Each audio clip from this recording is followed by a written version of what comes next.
Semua kembali lagi bersama saya, Wani Gary, host anda dalam Breakout at Didik TV. Okey, untuk segmen kali ini, Wani bersama dengan Cikgu Muhammad Fazli. Hai, apa khabar Wani? Baik, Alhamdulillah Cikgu. Baik Cikgu, kita nak mulakan dengan Wani nak tanyalah untuk kertas biologi, kertas 1 ni kan Cikgu. Kenapa ramai pelajar yang kata kertas ni walaupun dia objektif, betul kan? Semua objektif kan? Walaupun dia semua objektif, tapi kenapa susah nak skor kertas 1 ni Cikgu? Boleh tak Cikgu terangkan apa sebenarnya yang tersirat di sebalik nak mendapatkan skor yang baik untuk kertas biologi ni? Okey, terima kasih Wani atas soalan yang sangat baik. Saya rasa kertas 1 yang dianggap sebagai susah oleh calon-calon SPM ni sebenarnya mereka kurang menguasai konsep asas biologi sebab tujuan utama kertas 1 adalah untuk menguji pengetahuan pelajar dari segi konsep dan juga kefahaman terhadap asas-asas dalam biologi. Okey, jadi kalau kurangnya asas, orang kata basic biologi kan Cikgu. Jadi bagi Cikgu sendiri, apa teknik yang murid-murid perlukan untuk menguasai kertas 1 ni? Teknik yang paling mudah di saat-saat akhir ni di mana SPM dah makin dekat ni adalah cara yang paling mudah adalah dengan latih tubi saja. Sebab kertas 1 ni memang dah ada jawapan dia, cuma pelajar nak pilih yang mana betul sahaja. Jadi dengan melazimkan proses latih tubi itu, pelajar akan terbiasa dengan bentuk-bentuk soalan yang sama. Sebab soalan dalam kertas objektif ni dia tak banyak berubah sebenarnya. Dia akan shuffle lah daripada tahun-tahun yang sebelumnya. Maksudnya untuk kertas 1 ni tak ada orang kata macam soalan yang kebat, bukan macam kertas 2 macam tu, betul ke Cikgu? Kertas 1 tetap ada kebatnya sebab kertas 1 ni dia punya aras soalan tu dibahagikan kepada 3. Soalan aras rendah, sederhana dan juga tinggi dengan rasionya 5:2. Dia ada 50 soalan, maksudnya kalau rasio 5:2, soalan aras tinggi tu lebih kurang 10 soalan. 50 soalan objektif semua? Yes. Daripada 50 tu ada mungkin dalam 10 soalan ni adalah soalan kebat lah. 10 soalan kebat ke Cikgu? Kalau Wani sendiri bayangkan 50 soalan objektif, ada kebat lagi, ada susah, ada medium susah, dia tu macam memang perlukan basic yang betul-betul kukuh lah dalam biologi ni Cikgu. Jadi sebenarnya macam untuk kertas 1 ni, apa macam Cikgu sendiri kan aktif di Cikgu pun antara kumpulan perintis Cikgu Tio, betul? Apa inisiatif yang Cikgu lakukan untuk pelajar-pelajar dalam kelas? Jadi apa yang Cikgu buat untuk bagi murid-murid ni tahu dan menguasai kertas 1? Sebenarnya mudah je macam tu. Ya. Antara inisiatif saya create satu channel Telegram di mana melalui channel Telegram tu saya akan sentiasa menghasilkan soalan dalam bentuk poll. Sebab Telegram ni dia mempunyai fungsi untuk menghasilkan poll dan dia tukar kepada bentuk quiz.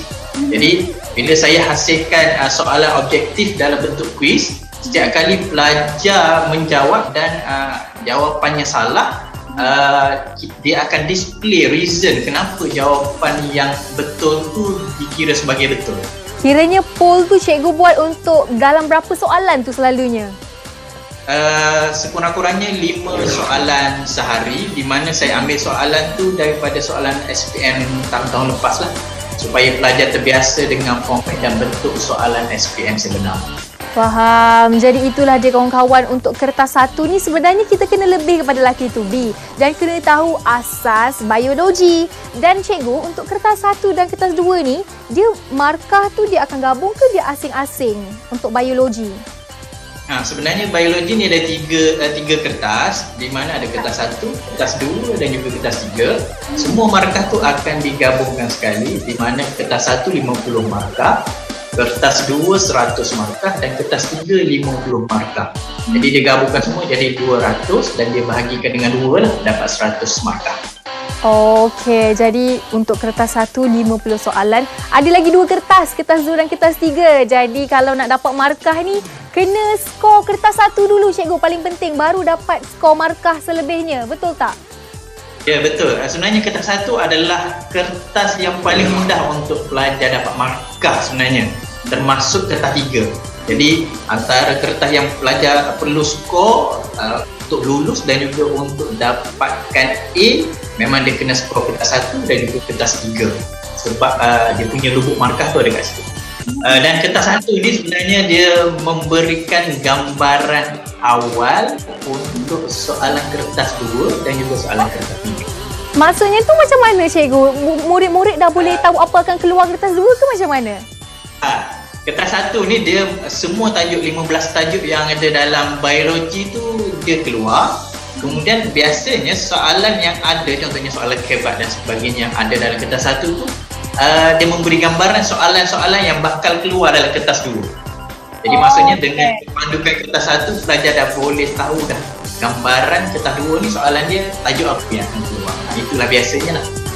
Itu dia murid-murid semua. Jadi untuk kertas 1 ni kalau kita dapat tengok secara terperinci, sebenarnya dia bagi sedikit orang kata tips untuk kertas 2.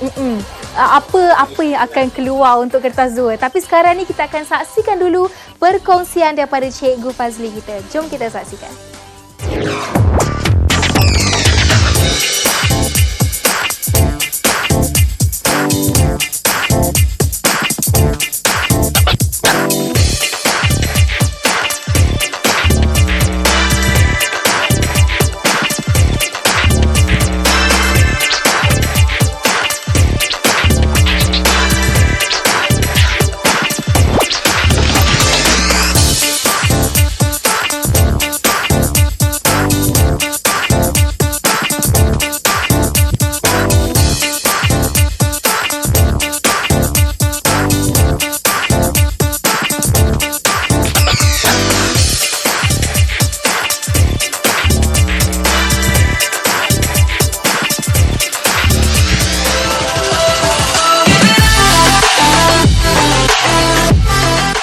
Okey, untuk video yang pertama ni kita akan belajar tentang nutrisi bab 9 KSSM Biologi, di mana bab 9 ini adalah berkenaan dengan nutrisi dan juga sistem pencernaan manusia.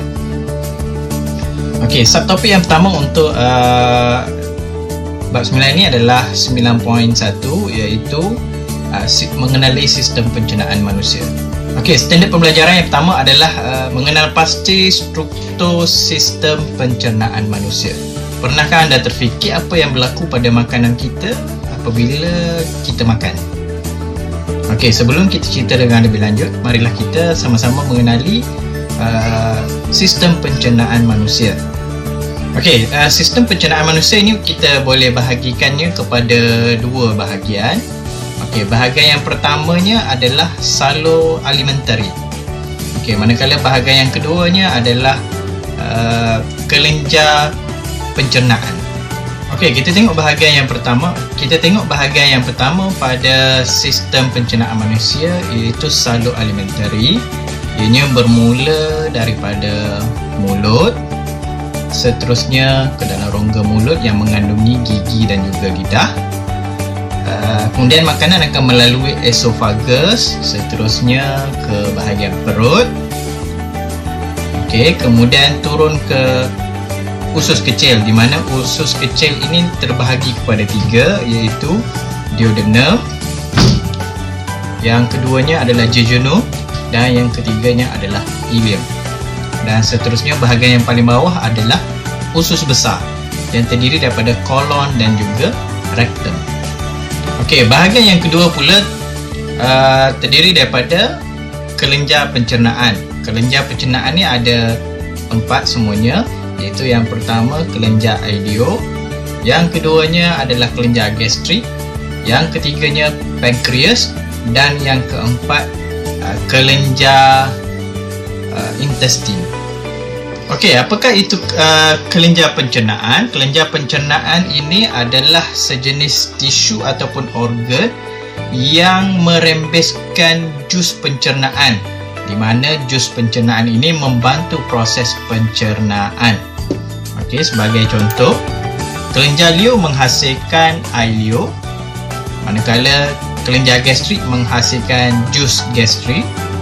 Pankreas pula menghasilkan jus pankreas dan kelenjar intestin menghasilkan jus intestin. Jadi jangan ke mana-mana, lepas ini pada jam 10.55 pagi bersama saya Wani Keri dan Cikgu Fazli kita dalam Breakout at Didik TV.